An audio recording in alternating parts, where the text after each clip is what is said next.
Hai, selamat datang kembali di Cerita Momo. Channel penuh kisah nyata, penuh luka, air mata, tapi juga kebangkitan dan kekuatan seorang perempuan. Sebelum kita mulai, yuk absen dulu di kolom komentar. Ketik, hadir, kalau kamu tim perempuan kuat yang gak mau diinjak-injak lagi. Dan jangan lupa pencet tombol subscribe dan nyalakan loncengnya, biar kamu gak ketinggalan kisah seru dan menyentuh lainnya dari Cerita Momo. Hari ini, kita akan dengarkan cerita seorang istri yang ditendang setelah mengangkat derajat suaminya. Disuruh rela dimadu dengan pelakor miskin, dan saat keluarga mertua ikut mendukung pengkhianatan itu, wanita ini menarik semua kekayaannya dan menjatuhkan mereka satu persatu. Kuatkan hatimu, karena cerita ini bisa bikin kamu emosi, nangis, sekaligus bangga sama perempuan bernama Laras. Namaku Laras. Mungkin banyak yang melihatku sekarang sebagai wanita mapan, punya usaha butik besar, karyawan banyak, dan hidup yang stabil. Tapi orang-orang tidak tahu, semua yang aku miliki ini dibangun dari nol, dengan cucuran keringat, air mata, dan doa tanpa henti. Aku tidak berasal dari keluarga kaya. Ayahku hanya buruh pabrik dan ibuku menjahit di rumah. Sejak remaja, aku sudah terbiasa hidup mandiri. Aku kuliah sambil bekerja. Jualan online, buka jasa titip, sampai akhirnya bisa merintis butik kecil-kecilan. Satu butik berkembang jadi dua jadi tiga. Aku memang bukan selebriti, tapi usahaku punya nama dan kepercayaan. Lalu datanglah dia, Rama. Pria itu muncul seperti angin segar di antara hari-hariku yang padat dan lelah. Kami bertemu saat aku mengisi seminar kewirausahaan di kampus tempat dia baru saja lulus. Waktu itu, dia hanya mahasiswa pengangguran, belum punya pekerjaan tetap. Tapi yang membuatku jatuh hati adalah semangat dan kesederhanaannya. Aku nggak punya apa-apa, Laras. Tapi aku janji, kalau kamu mau dampingi aku bakal buktiin bahwa aku layak jadi suami kamu. Aku tersenyum saat itu. Aku tak peduli dia tak punya apa-apa. Aku tidak butuh kekayaan, karena aku sudah cukup. Aku butuh pria yang jujur dan setia. Dan aku pikir, Rama adalah pria itu. Kami menikah sederhana. Aku yang menanggung semua biaya pernikahan. Mulai dari sewa gedung, catering, bahkan cincin pernikahan, semuanya aku yang siapkan. Tapi aku lakukan dengan ikhlas, karena aku mencintainya. Setelah menikah, aku mengajak Rama untuk belajar dunia bisnis. Aku percaya, dia hanya butuh kesempatan. Aku ajarkan dia cara mengelola toko, membaca laporan keuangan, dan berkomunikasi dengan pelanggan. Sedikit demi sedikit, Rama mulai paham. Aku bahkan mendaftarkan satu cabang butikku atas nama Rama, sebagai bentuk kepercayaan. Kami pun pindah ke rumah yang lebih besar, rumah yang kubeli dari hasil kerja keras bertahun-tahun. Disitulah masalah baru mulai muncul, keluarga Rama. Sejak awal, aku tahu keluarganya tidak begitu menyukaiku. Mereka menganggapku terlalu mandiri, terlalu banyak bicara soal uang, dan terlalu mengatur. Padahal, aku hanya ingin membangun rumah tangga yang sehat dan kuat. Ibu mertua sering berkata sinis. Perempuan zaman sekarang kok kayak laki-laki. Suami yang jadi anak buah, istri yang jadi bos. Nggak malu apa? Aku hanya tersenyum. Aku tidak ingin membuat masalah. Tapi dalam hatiku, aku tahu, aku sedang berjuang sendirian dalam rumah tangga ini. Setiap kali ada kebutuhan keluarga Rama, akulah yang dimintai tolong. Kakak ipar ingin buka warung, aku bantu modal. Adik ipar mau sekolah di luar kota, aku yang biayai. Sakit, aku yang bayar. Bahkan saat ayah Rama masuk rumah sakit, seluruh biaya operasi aku yang tanggung. Aku tidak pernah mengungkit, karena aku anggap mereka keluargaku juga.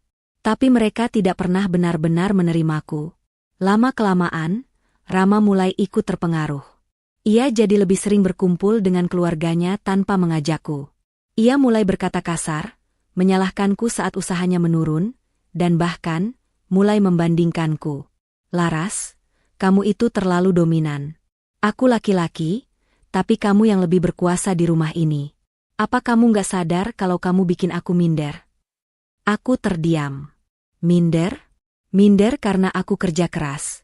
Sementara dia sibuk membuktikan harga dirinya dengan ego, aku mulai merasa sendiri. Rumah yang dulu terasa hangat, berubah jadi tempat paling dingin. Rama semakin jarang pulang. Alasannya selalu sibuk kerja, sibuk meeting, sibuk mencari investor. Tapi suatu malam, saat dia tertidur, aku melihat notifikasi masuk di ponselnya. Sayang, aku kangen. Kapan kamu ceraikan istrimu? Aku capek harus nunggu di belakang. Della tanda ciuman. Darahku berdesir. Jantungku berhenti sejenak. Della? Siapa perempuan ini? Tanganku gemetar membuka pesan-pesan lainnya. Foto-foto, panggilan sayang, bahkan video call tengah malam. Semua bukti pengkhianatan itu ada di depanku. Aku tidak langsung mengamuk. Aku tidak memaki atau memukul. Aku hanya diam dan tersenyum pahit. Ternyata, setelah aku beri segalanya, dia malah mencari yang lain. Besoknya aku menatap cermin cukup lama. Apa aku kurang cantik? Kurang perhatian? Kurang sempurna? Tapi yang kulihat di cermin adalah perempuan kuat yang sudah terlalu banyak mengalah. Perempuan yang selama ini dipaksa diam, demi mempertahankan rumah tangga yang pelan-pelan membusuk dari dalam. Hari itu, aku tahu, badai yang lebih besar sedang menunggu. Tapi aku juga tahu satu hal, aku tidak akan hancur. Aku akan bangkit. Dan mereka akan tahu rasanya hidup, tanpa aku. Beberapa hari setelah aku membaca pesan dari Della, semuanya terasa hampa. Bukan karena aku tidak percaya, tapi karena, jauh di lubuk hatiku, aku sudah tahu. Aku hanya menolak untuk mengakuinya. Aku tidak langsung menegur Rama. Tidak langsung mengonfrontasi. Aku ingin tahu, sampai di mana permainan mereka berjalan. Aku ingin tahu, siapa saja yang ikut berperan dalam sandiwara ini. Dan ternyata, lebih busuk dari yang kubayangkan. Malam itu, aku sengaja memasak makanan kesukaan Rama. Ayam bakar madu, sambal tomat, dan tumis kangkung. Makan malam itu sunyi. Hanya suara sendok dan garpu yang terdengar. Enak enggak? Tanyaku sambil tersenyum. Enak, kayak biasa, jawabnya singkat. Lalu aku berkata pelan. Kamu tahu, kemarin aku mimpi, aku melihat suamiku duduk berdua dengan wanita lain. Di restoran, pakai baju rapi, senyum-senyum, mereka kelihatan bahagia. Rama tersedak. Sendoknya jatuh. Ah, apaan sih kamu ngomongnya? Katanya gugup. Aku menatap matanya, tajam. Itu cuma mimpi, Mas. Tapi kadang, mimpi itu datang dari rasa yang sebenarnya udah ada di hati. Ia bangkit dari meja, pura-pura kesal. Aku capek. Jangan mulai yang aneh-aneh deh, Laras. Lalu dia pergi ke kamar dan mengunci diri. Tapi aku tahu, aku sudah menyentuh rasa bersalahnya. Dan itu baru permulaan. Keesokan harinya, aku mengikuti Rama secara diam-diam. Mobilnya berhenti di sebuah kafe kecil di pinggiran kota. Dan di sanalah dia, duduk dengan Della, perempuan yang masih muda, dandan menor, tertawa keras-keras seperti tak punya beban hidup. Dari kejauhan, aku melihat mereka saling suap makanan, saling bisik-bisik, dan, ya Tuhan, Rama mencium tangannya di depan umum. Aku meremas setir mobilku. Rasanya ingin turun dan menampar wajah mereka. Tapi tidak. Aku akan melawan bukan dengan air mata, tapi dengan kekuatan. Yang lebih menyakitkan bukan hanya pengkhianatan Rama, tapi saat aku tahu keluarga mertuaku mendukung perselingkuhan ini. Aku mendengar sendiri, saat aku diam-diam mendatangi rumah mertuaku, bagaimana mereka membicarakanku dengan suara lantang. Laras itu terlalu sombong. Cuma karena dia punya usaha, semua orang harus ikut kata dia. Rama tuh butuh istri yang lebih lembut, yang bisa ngertiin dia, bukan ngatur. Della itu cocok. Anaknya manis, nurut. Kalau Rama mau nikah lagi ya kita dukung aja. Aku berdiri di balik tembok, mendengarkan semua itu seperti dihantam berkali-kali. Hati ini rasanya sobek, tapi aku tersenyum getir.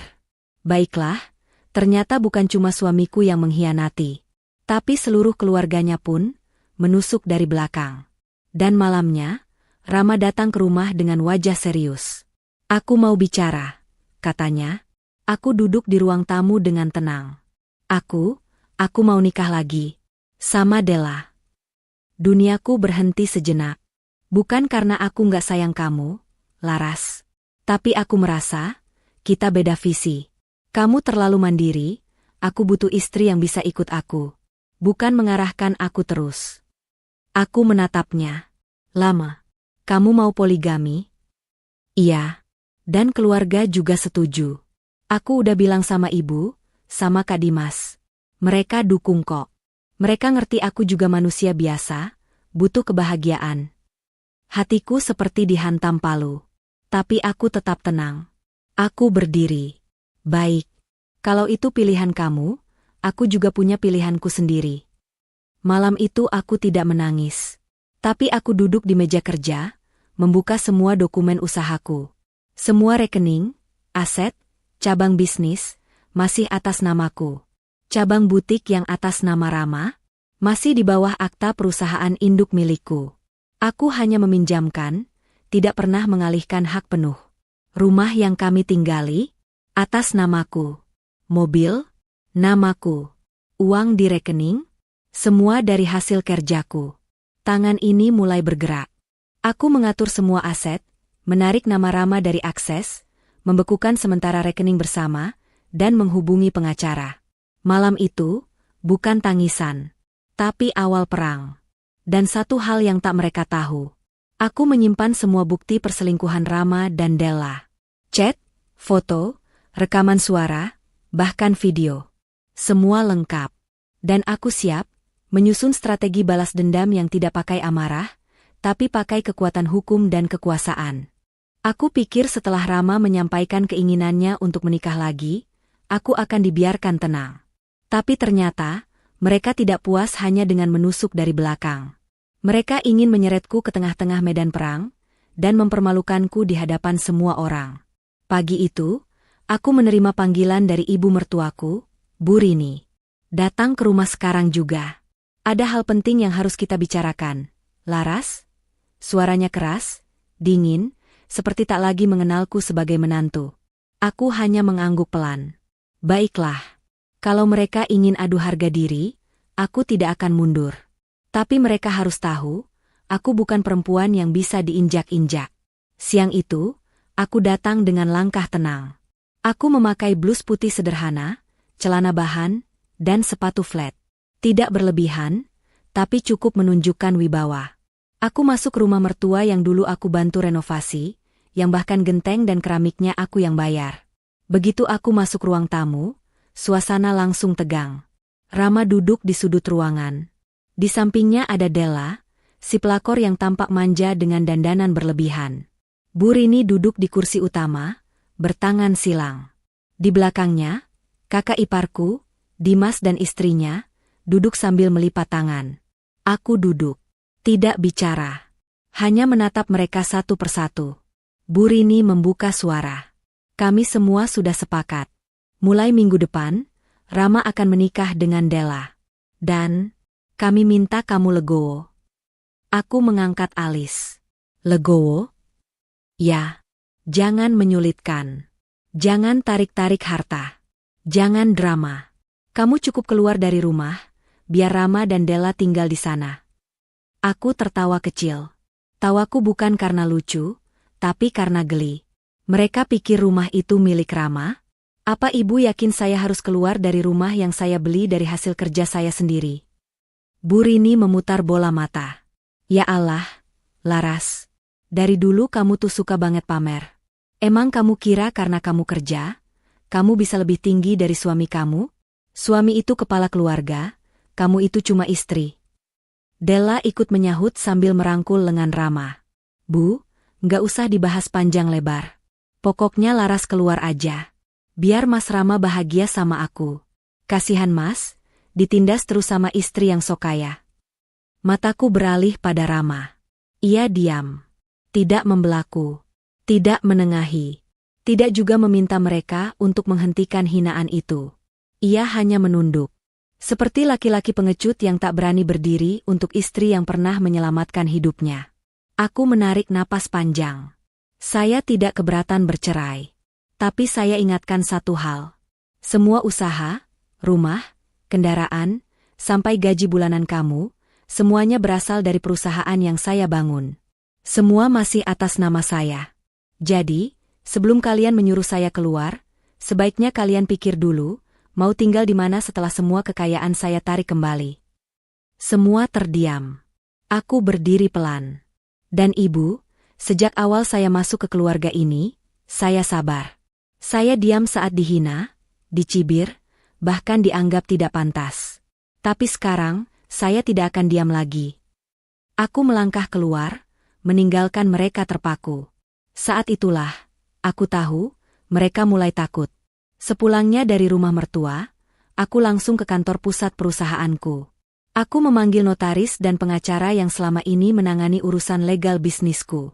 Saya ingin tarik semua aset yang atas nama cabang suami saya. Tutup akses rekening, bekukan penggunaan aset, dan buat laporan audit menyeluruh. Pengacaraku, Pak Edwin, mengangguk. Semua atas nama ibu. Jadi sangat mudah. Hanya perlu waktu 1x24 jam. Hari itu juga, semua proses dimulai. Cabang toko milik Rama ditutup sementara untuk audit. Rekening yang biasa ia gunakan diblokir. Mobil ditarik oleh kantor sebagai kendaraan operasional. Rumah, surat pengosongan sudah dikirim, karena Rama tidak punya hak hukum atas properti itu. Dan hanya dalam 3 hari, keluarga Rama panik. Rama menelepon berkali-kali. Tidak aku jawab. Ia datang ke rumah, aku suruh satpam menolaknya. Lalu datang pesan dari kakak ipar. Laras, kamu jahat banget sih. Kamu tega bikin keluarga kami jatuh miskin? Kenapa kamu nggak kasih jalan baik-baik? Aku tidak membalas. Karena ini bukan soal membalas. Ini soal mengembalikan yang seharusnya milikku. Malam itu, aku duduk di kamar, menatap layar laptop. Notifikasi masuk dari pengacaraku. Ibu Laras, semua proses pembekuan aset berjalan lancar.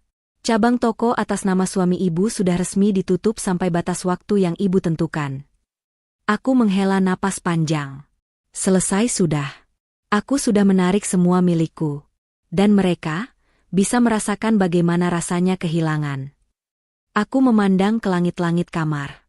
Teringat masa-masa aku dan Rama dulu, makan mie instan bareng, kejar orderan pelanggan, dan bergadang demi masa depan. Tapi ternyata, ketika sudah di atas, mereka lupa siapa yang menopang dari bawah. 2 minggu setelah pernikahan Rama dan Della, rumah yang dulu dihuni Laras kini kosong. Tidak ada dekorasi indah, tidak ada wangi aromaterapi, tidak ada tawa tulus yang mengisi ruangan. Kini, rumah itu tak lagi bisa ditinggali, karena Laras resmi menarik seluruh hak miliknya. Rama dan Della akhirnya tinggal di kontrakan sempit 2 kamar, di pinggir kota. Panas, sumpek, dan dindingnya sudah mulai mengelupas. Dan disinilah mereka memulai kehidupan, bahagia, yang dulu mereka impikan. Mas, AC-nya rusak lagi. Kulkas juga mati. Ini beneran kontrakan, apa kandang bebek sih? Teriak Della dengan suara tajam, sambil memukul-mukul pintu lemari yang mulai rapuh. Rama hanya duduk di lantai, menatap layar HP-nya yang terus-menerus menunjukkan saldo rekening. 0 rupiah. Semua ATM-nya sudah tidak bisa digunakan. Semua usaha yang selama ini dijalankan, berhenti total. Bahkan, ia tidak punya pemasukan tetap. Pelanggan lama menolak bekerja sama setelah tahu Rama sudah tidak lagi terhubung dengan usaha Laras. Dulu kamu bilang aku bakal hidup bahagia, Mas. Katanya kita bakal tinggal di rumah gede, punya usaha sendiri, mobil, dan bisa jalan-jalan ke Bali tiap bulan. Mana? Rama memejamkan mata, menahan marah, menahan malu. Aku juga lagi usaha, Del. Tapi semua aset ditarik sama Laras. Aku nggak bisa ngapa-ngapain. Bahkan surat kepemilikan rumah aja bukan atas namaku. Della tertawa, tapi tawa sinis penuh amarah. Jadi kamu nikahin aku cuma buat tinggal di rumah kontrakan? Jangan-jangan waktu itu kamu cuma numpang kaya dari istri kamu ya, Mas? Tamparan verbal itu menghantam Rama lebih sakit dari pukulan. Di sisi lain, keluarga Rama yang dulu mendukung pernikahan keduanya, mulai merasa dampaknya. Warung milik kakak ipar Laras bangkrut, karena bantuan modal dihentikan. Adik ipar yang kuliah di luar kota kini terancam, karena biaya tidak lagi dikirim. Bahkan Bu Rini, sang mertua sombong, sampai menjual gelang emasnya untuk beli beras. Laras jahat. Dia tega meninggalkan kami semua menderita. Bentak Bu Rini di dapur sempit, saat listrik nyaris diputus karena tunggakan. Tapi mereka lupa. Laras tidak pernah meninggalkan.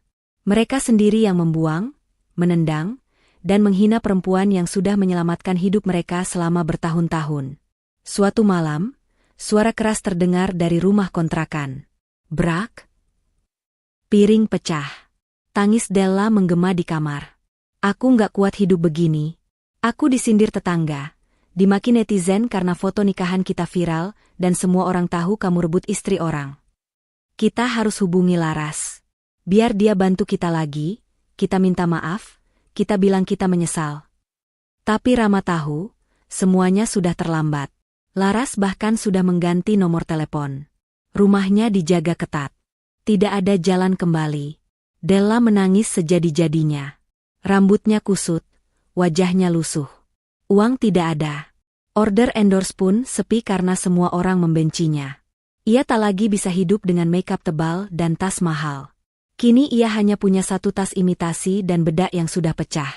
Sementara itu, di penthouse mewah di pusat kota, Laras berdiri di balkon, mengenakan dress putih elegan. Tangannya memegang cangkir kopi, matanya menatap kota malam yang penuh cahaya. Pengacaranya berdiri di belakang, menyerahkan berkas baru. Bu Laras, kami sudah peroleh surat hak penuh atas properti yang dulu atas nama suami Anda.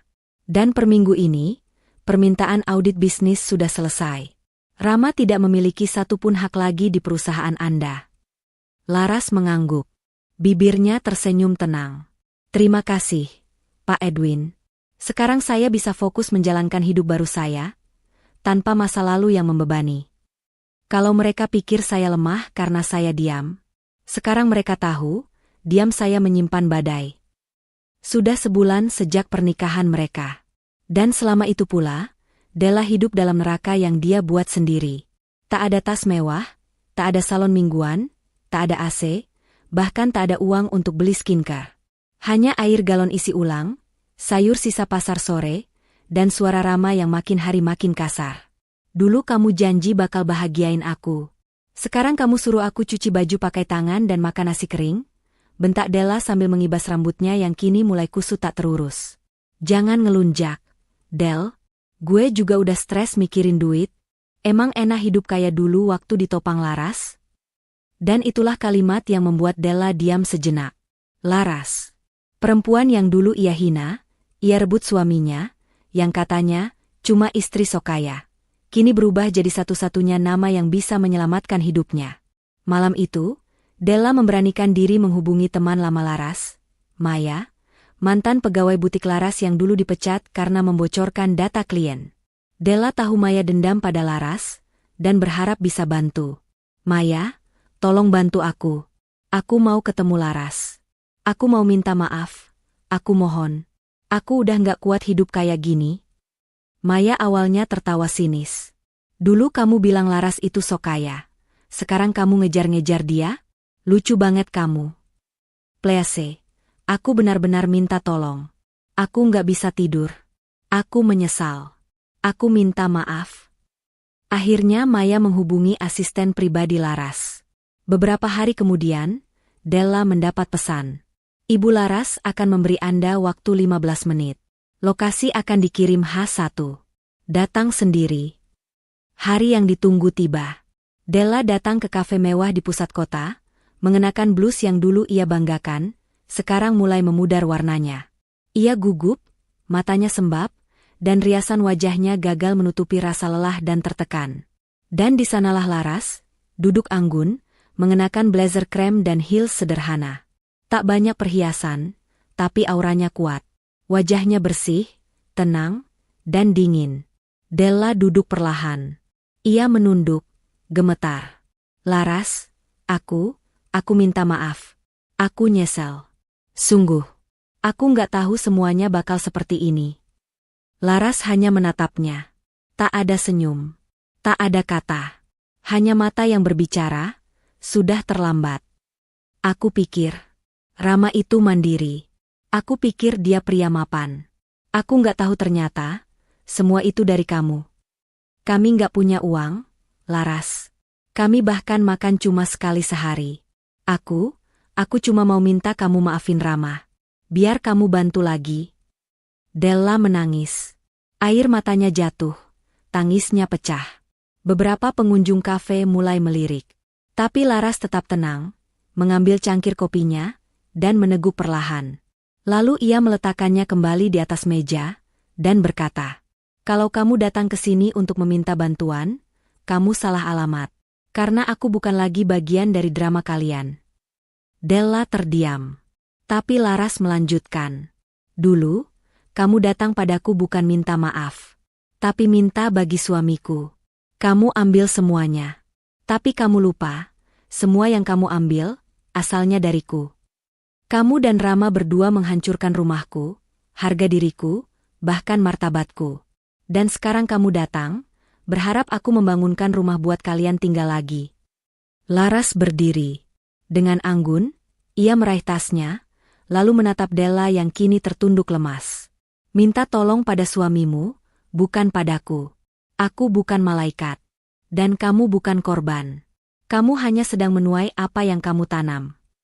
Dan Laras pergi, meninggalkan Della terduduk di kursi, menangis tanpa suara, menutup wajahnya dengan kedua tangan, sadar bahwa karma itu nyata, dan datang dari tangan yang paling diam. Langit pagi terlihat berbeda hari itu. Langkah kaki Laras terdengar mantap memasuki gedung tinggi berlantai 12 yang kini dipenuhi para pebisnis ternama dan investor nasional. Namanya tertulis jelas di papan nama besar yang baru dipasang di lobi utama. Laras Group, Creative Retail Empire. Perusahaan baru, struktur baru, tim baru. Tapi orang di baliknya tetaplah wanita yang sama. Laras, yang pernah diinjak, diremehkan, dan dibuang oleh orang yang paling ia percayai. Sudah 3 bulan sejak ia menarik semua kekayaannya dari keluarga Rama. 3 bulan pula ia membangun ulang dirinya. Tapi kali ini, ia tidak hanya ingin bertahan, ia ingin menguasai. Laras memulai dari nol, lagi. Tapi kini ia melangkah bukan karena cinta, tapi karena harga diri. "Dulu aku bangun bisnis karena ingin membantu suami. Sekarang aku bangun kerajaan, untuk membuktikan kalau aku tidak pernah butuh dia." Ia memulai dengan menggabungkan semua cabang butiknya ke dalam satu merek baru. Ia menutup toko lama yang dulu atas nama Rama, mengganti branding, membuka butik flagship di pusat kota, dan menggandeng para desainer muda lokal. Hanya dalam waktu sebulan, Laras Group menjadi topik hangat di media bisnis dan fashion. Di salah satu ruang meeting, Laras berdiri di depan tim barunya. "Kita bukan cuma menjual baju. Kita menjual cerita. Cerita tentang perempuan yang berani bangkit, meski dunia menganggap dia tak punya apa-apa selain luka. Dan kita akan menjadi suara mereka." Seluruh ruangan bertepuk tangan. Beberapa bahkan menahan air mata. Laras tak hanya membangun bisnis. Ia membangun misi. Sementara itu, di sisi lain kota, Rama duduk di teras kontrakan dengan wajah kusam dan rambut acak-acakan. Della di dalam sedang memarahi tukang sayur, karena tidak mau memberi utang lagi. "Mas, kamu kapan kerja? Mau sampai kapan kita hidup kayak gini?" Rama diam. Ponselnya hanya berisi tagihan dan penolakan. Ia coba melamar pekerjaan di beberapa tempat. Tapi reputasinya rusak. Banyak yang tahu skandalnya dengan Della. Terlebih, semua mitra bisnis tahu ia dulu hanya numpang nama di usaha milik Laras. "Mas, aku lapar. Kamu tahu nggak rasanya minta tolong ke mantan pegawai Laras buat bantuin beli beras?" "Aku malu, Mas." "Kamu pikir aku nggak malu hidup kayak gini? Aku juga korban." Tapi di balik teriakan itu, mereka sama-sama tahu, mereka tidak sedang dikutuk. Mereka hanya sedang memanen apa yang mereka tabur. Sementara Laras, ia kini jadi narasumber tetap di berbagai seminar bisnis perempuan. Undangan wawancara dari media nasional datang hampir tiap pekan. Wajahnya muncul di sampul majalah Entrepreneur, dengan tajuk, "Laras Maheswari, dari istri terbuang menjadi pengusaha wanita paling diperhitungkan 2025. Bahkan, salah satu platform fashion terbesar di Asia Tenggara mengajaknya kolaborasi. "Kami ingin menghadirkan Laras Collection sebagai bagian dari lini eksklusif wanita mandiri. Visi Ibu Laras sangat sesuai dengan kampanye kami tahun ini, Strong Women, Stronger Wealth. Laras tersenyum. Saya hanya ingin semua wanita tahu bahwa disakiti bukan akhir cerita, tapi bisa jadi awal kemenangan yang sesungguhnya. Suatu hari, Laras mendapat undangan dari universitas tempat Rama dulu kuliah. Mereka memintanya menjadi pembicara utama dalam seminar Women in Leadership. Laras menyetujui. Dan saat ia naik ke panggung auditorium yang megah, suara tepuk tangan bergema. Mahasiswa berdiri, kamera menyala, dan layar besar menampilkan namanya dengan sorotan cahaya. Laras Maheswari, CEO Laras Group, Survivors, Icon Business Leader of the Year. Ia berdiri di mimbar, memandang ribuan mata yang menatapnya dengan haru dan kekaguman. Saya pernah dicintai lalu dibuang. Pernah diangkat lalu dijatuhkan. Tapi saya tidak pernah berhenti percaya bahwa perempuan, sekuat apapun luka yang ia alami, bisa bangkit dan menjadi lebih dari yang pernah ia bayangkan. Suasana ruangan sunyi, penuh rasa hormat. Lalu tepuk tangan menggelegar. Beberapa mahasiswa menangis. Bahkan dosen pun berdiri memberi penghormatan. Beberapa hari kemudian, asisten Laras masuk ke ruang kerjanya. "Bu Laras, ini ada tamu." "Siapa?" tanya Laras sambil menandatangani dokumen. Asistennya ragu sejenak. "Ibu Rini, ibu mertua Anda dulu. Dia menunggu di lobi," katanya mendesak. Laras berhenti menulis. Ia menatap jendela besar yang menghadap kota. Akhirnya, datang juga angin masa lalu yang mencoba masuk kembali. Sinar matahari menyelinap masuk ke jendela besar ruang kerja Laras di lantai 10. Langit Jakarta cerah, tapi hatinya berangsur dingin. Dingin karena masa lalu yang kembali datang, mengetuk pintu setelah dulu menendangnya tanpa ampun. "Bu Laras." Ibu Rini masih di bawah. Dia menunggu sambil menangis, katanya ingin bicara sekali saja. Laras tidak langsung menjawab. Ia berdiri perlahan, merapikan blazer putihnya, lalu menatap bayangannya di kaca. "Suruh naik." Tapi cukup 10 menit. 5 menit kemudian, Ibu Rini masuk ke ruang kerja Laras. Wajahnya jauh dari sosok yang dulu sombong dan penuh cemooh. Kini wajahnya tirus, kulitnya kusam, dan matanya sembab. Ia mengenakan baju sederhana, bahkan sandal jepitnya sudah usang. Laras duduk di kursinya. Tegak, tenang, dan anggun. Di depannya, mantan mertua yang dulu menamparnya dengan kata-kata kasar, kini berdiri penuh rasa takut. "Silakan duduk, Bu," ucap Laras datar. Bu Rini terduduk, tangisnya langsung pecah. "Laras, tolong bantu Rama, bantu keluarga kami. Kami sudah nggak punya apa-apa, Laras. Semua hancur. Semua kacau. Saya salah, saya hilaf." Air matanya menetes deras. "Saya menyesal. Saya dulu bodoh, buta, terlalu ikut-ikutan membela anak saya." Laras menatapnya dalam-dalam. Dalam kepala Laras, suara-suara lama bergema. Perempuan zaman sekarang itu keterlaluan. Istri kok lebih tinggi dari suami. Rama butuh istri yang nurut, bukan yang ngatur kayak kamu. Semua itu diucapkan oleh Bu Rini, tanpa rasa bersalah, di hari-hari terdalam luka Laras dulu. Sekarang Rama menganggur, Dela kabur bawa barang-barang, kontrakan nunggak, cucu saya nggak bisa sekolah. Suara Bu Rini bergetar. "Saya cuma minta, tolong beri kami kesempatan sekali lagi." Laras tersenyum kecil. "Ibu datang, bukan sebagai mertua, tapi sebagai bagian dari orang-orang yang ikut menghancurkan hidup saya dulu. Saya sudah maafkan, tapi saya tidak akan melupakan. Apa ibu tahu, berapa malam saya tidur sambil menangis? Berapa kali saya dihina di meja makan ibu, dianggap bukan siapa-siapa, padahal saya yang menghidupi kalian semua." Bu Rini diam.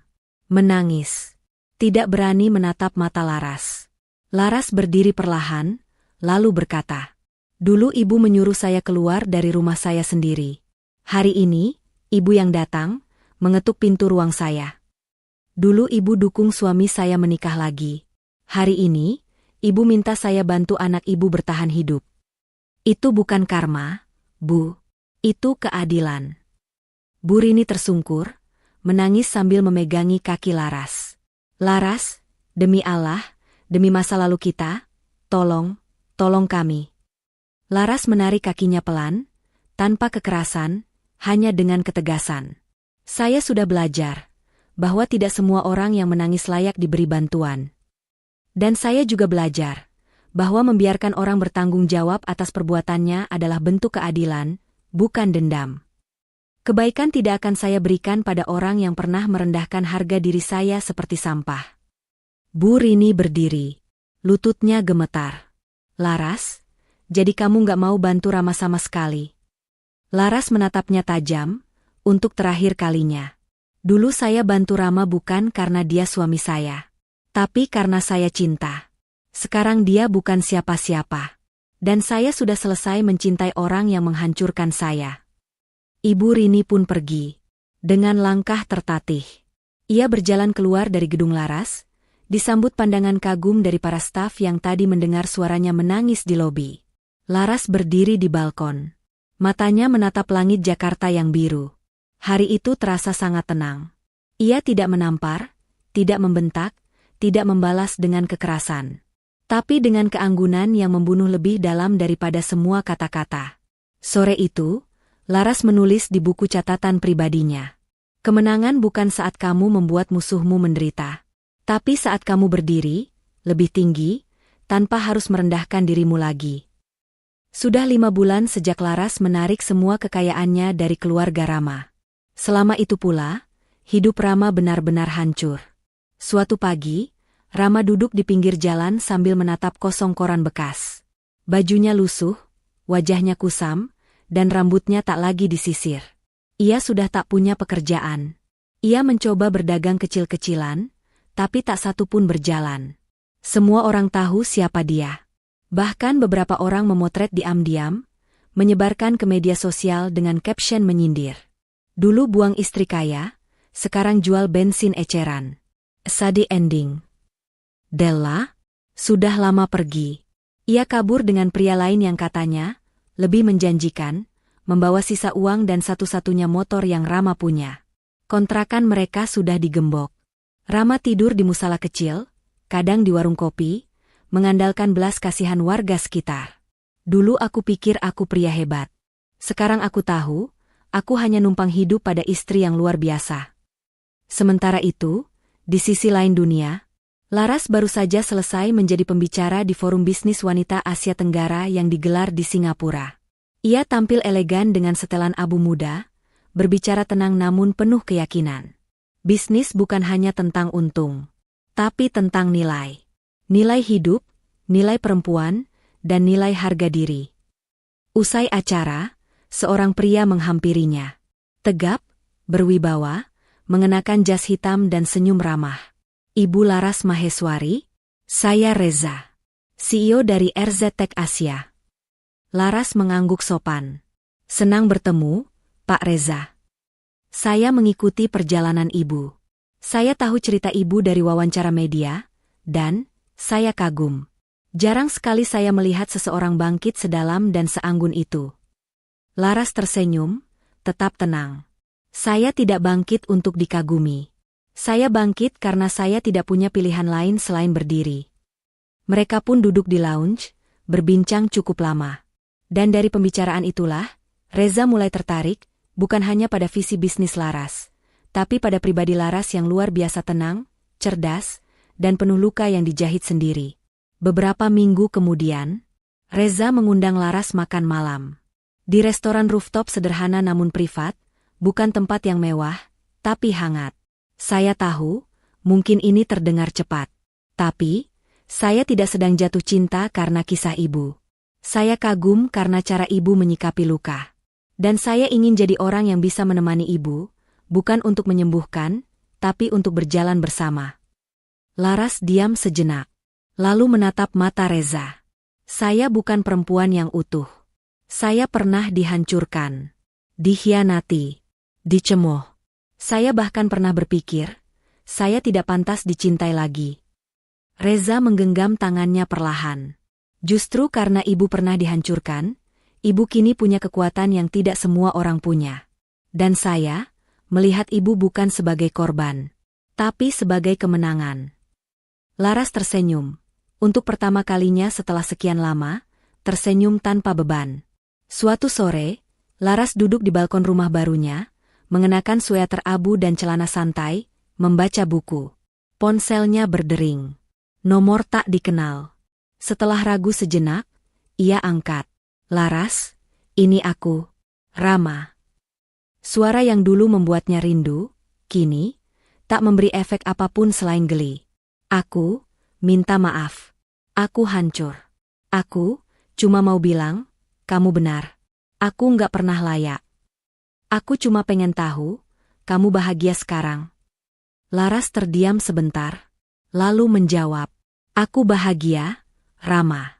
Bukan karena hidupku sempurna. Tapi karena sekarang, aku dikelilingi oleh orang yang tahu nilai diriku. Termasuk aku sendiri." Rama tak menjawab.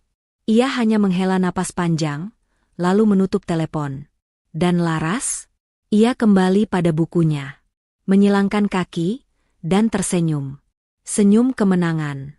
Bukan karena ia balas dendam, tapi karena ia sudah benar-benar lepas dari masa lalu yang pernah mencoba menguburnya hidup-hidup. Pagi itu matahari bersinar hangat, memantulkan cahaya ke jendela kaca gedung tertinggi di jantung ibu kota. Di rooftop gedung inilah Laras berdiri, mengenakan gaun putih sederhana dengan potongan anggun. Ia tampak tenang, senyumnya lembut. Hari itu bukan hari peluncuran produk baru. Bukan pula konferensi bisnis. Hari itu adalah hari istimewa, hari di mana seorang pria memintanya untuk memulai lembaran hidup yang benar-benar baru. Seminggu sebelumnya, Reza datang ke rumah Laras. Ia tak membawa mobil mewah atau buket bunga raksasa. Ia hanya membawa sebuah kotak kecil bludru biru dan sebuah keyakinan. Mereka duduk di balkon belakang. Langit sore memerah, burung-burung pulang ke sarangnya. Angin sore menyapu rambut Laras yang diikat simpel. "Laras, aku nggak tahu bagaimana caranya mencintai seseorang yang sudah terluka begitu dalam. Tapi aku tahu, aku ingin menemani kamu menyembuhkan diri, dengan caramu. Dengan waktumu." Laras menatapnya. Tak ada air mata. Hanya tatapan lembut. Seperti seseorang yang menemukan pelabuhan setelah badai panjang. Reza mengambil kotak kecil itu dan membuka perlahan. Sebuah cincin perak elegan, dengan ukiran tipis di dalamnya. Untuk perempuan yang memilih berdiri saat semua ingin melihatnya jatuh. "Will you marry me? Not as a korban masa lalu, tapi sebagai pemenang masa depan." Laras terdiam beberapa detik. Lalu mengangguk pelan, dengan senyum tulus yang belum pernah muncul selama bertahun-tahun. "Yes, Reza, I will." Kini, hari lamaran itu diselenggarakan secara privat. Hanya orang terdekat, sahabat, dan beberapa tokoh penting di dunia bisnis yang hadir. Laras tampil memesona tanpa perlu perhiasan berlebihan. Karena yang membuatnya bersinar adalah perjalanan panjangnya. Acara berlangsung hangat. Tak ada pesta mewah, tapi semua orang tahu. Inilah kemenangan cinta sejati. Cinta yang tidak datang karena harta, tapi karena luka yang dimengerti dan disayangi. Sementara itu, di sebuah sudut kota, seorang pria mengenakan jaket kumal berdiri di seberang jalan, menatap layar ponsel milik tetangganya. Mas Rama, ini loh, berita lamaran Bu Laras trending lagi. Cakep ya dia sekarang, udah kayak model luar negeri. Cowoknya juga keren. CEO katanya." Rama hanya menelan ludah. Tangannya gemetar. Ia membaca berita itu berulang kali. Di layar terpampang foto Laras mengenakan gaun putih sederhana, berdiri di samping Reza, keduanya tersenyum penuh cinta. Di bawahnya tertulis, "Laras Maheswari dilamar CEO RZTech Asia, dari perempuan terbuang, kini jadi simbol kemenangan." Wajah Rama memucat. "Dulu aku berpikir Laras nggak bisa hidup tanpa aku. Ternyata yang nggak bisa hidup tanpanya itu aku." Tangannya mengepal. Ia teringat bagaimana dulu ia membentak Laras, membiarkan ibunya menghina, menyuruhnya keluar dari rumah yang ia beli sendiri. Dan sekarang, ia hanya jadi penonton dari layar kecil, menyaksikan kebahagiaan yang pernah jadi miliknya, tapi kini tak terjangkau selamanya. Di sisi lain, acara lamaran selesai. Laras dan Reza berdiri di rooftop, menatap kota malam yang penuh cahaya. Kamu tahu, Reza, dulu aku takut mencintai lagi. Takut dikhianati, takut dibohongi. Tapi ternyata, aku hanya butuh seseorang yang melihat aku lebih dari masa laluku. Reza memeluk Laras dari samping. Dan kamu, lebih dari luar biasa. Malam itu, Laras memejamkan mata. Ia memikirkan semua yang pernah terjadi. Tamparan mertua, pengkhianatan suami, air mata dalam gelap, kesendirian yang dingin, keraguan, luka, amarah. Tapi sekarang, semua itu menjadi bagian dari perjalanan yang membentuknya. Bukan untuk jadi perempuan sempurna, tapi untuk jadi perempuan yang tahu bahwa dirinya layak untuk bahagia. Langit cerah menyambut pagi itu. Di sebuah taman eksklusif milik Hotel Bintang 5 di Ubud, Bali, segala sudut dihiasi bunga putih dan gold yang elegan. Daun-daun tertiup angin ringan, dan aroma segar tanah pagi menambah kesan sakral hari itu. Hari di mana Laras Maheswari melangkah sebagai wanita baru. Bukan lagi sebagai istri yang dibuang, bukan wanita yang dihina, tapi sebagai ratu di panggung hidupnya sendiri. Tamu-tamu undangan mulai berdatangan. Ada tokoh bisnis nasional, desainer ternama, hingga sahabat-sahabat baru Laras dari komunitas perempuan pengusaha. Tak ada satupun dari keluarga mantan suami yang diundang. Tapi, ternyata, beberapa dari mereka datang. Tanpa undangan. Mereka berdiri di luar pagar taman pernikahan. Termasuk Bu Rini, ibu mertua yang dulu menampar Laras. Dan Rama, pria yang dulu ia cintai, lalu membuangnya seperti tak berarti. Mereka berdiri diam, menunduk, menatap dari jauh. Tiba-tiba alunan musik klasik mengalun. Semua tamu berdiri. Laras muncul dari balik pepohonan, berjalan perlahan di lorong kayu berhiaskan kelopak bunga. Gaunnya panjang sederhana, elegan, dengan riasan natural yang memancarkan kecantikan bukan dari make-up, tapi dari pengalaman hidup. Reza menatapnya dari ujung altar, matanya tak lepas sedikit pun. Ia tahu, perempuan yang ia nikahi hari ini bukan hanya cantik, tapi tangguh. Perempuan yang patah tapi tetap bangkit. Perempuan yang disakiti tapi tak pernah membalas dengan kebencian. Sementara itu, dari luar pagar, Bu Rini menangis pelan. Laras, aku dulu buta. Aku dulu sombong. Tapi kamu ternyata lebih dari yang pernah aku pikirkan. Rama berdiri kaku. Tenggorokannya tercekat. Ia melihat Laras tersenyum di altar. Wajah bahagia. Hati damai. Dulu aku pikir dia butuh aku untuk hidup. Ternyata, aku yang butuh dia agar hidupku berarti. Laras dan Reza saling memegang tangan. Dengan ini, saya nyatakan kalian sah sebagai suami istri. Tepuk tangan bergemuruh. Musik kembali dimainkan. Para tamu bersorak. Kamera berkilat. Tapi Laras hanya menatap Reza, dan berbisik. Terima kasih, karena melihatku seperti aku ingin dilihat. Bukan karena masa laluku, tapi karena nilainya. Reza menjawab pelan. Dan kamu adalah hadiah terbaik dalam hidupku. Beberapa jam setelah resepsi, Laras berdiri di pinggir kolam kecil di taman. Sendiri. Menikmati tenang. Lalu ia melihat satu sosok berdiri dari jauh, di luar pagar. Wajah yang ia kenal. Rama. Mereka saling menatap. Tidak ada dendam. Tidak ada amarah. Hanya ada satu bahasa. Kita sudah selesai. Laras menunduk sopan, memberi hormat kecil. Rama menunduk juga, pelan. Lalu berbalik, berjalan pergi. Ke dalam kesepian yang ia ciptakan sendiri. Di akhir malam, Laras menulis di jurnalnya. Dulu aku pernah dipukul oleh hidup. Tapi aku memilih berdiri, bukan menyimpan benci. Dan hari ini, aku tidak hanya menang dari masa lalu. Aku menang karena memilih mencintai diriku sendiri lebih dulu. Teman-teman penonton cerita Momo. Terima kasih sudah mengikuti kisah Laras sampai akhir. Cerita ini bukan hanya tentang balas dendam, tapi tentang kebangkitan, harga diri, dan cinta yang tepat. Laras mengajarkan kita bahwa dikhianati bukan akhir dari hidup, tapi bisa jadi awal dari kemenangan yang luar biasa. Karena ketika kita mencintai diri sendiri, dunia akan belajar menghargai kita juga. Kalau kamu merasa kisah ini menyentuh hati, Jangan lupa untuk like, tulis komentar, aku dukung perempuan bangkit. Subscribe dan aktifkan lonceng, biar kamu gak ketinggalan kisah inspiratif berikutnya. Sampai ketemu di cerita selanjutnya, hanya di channel Cerita Momo, cerita kehidupan penuh makna.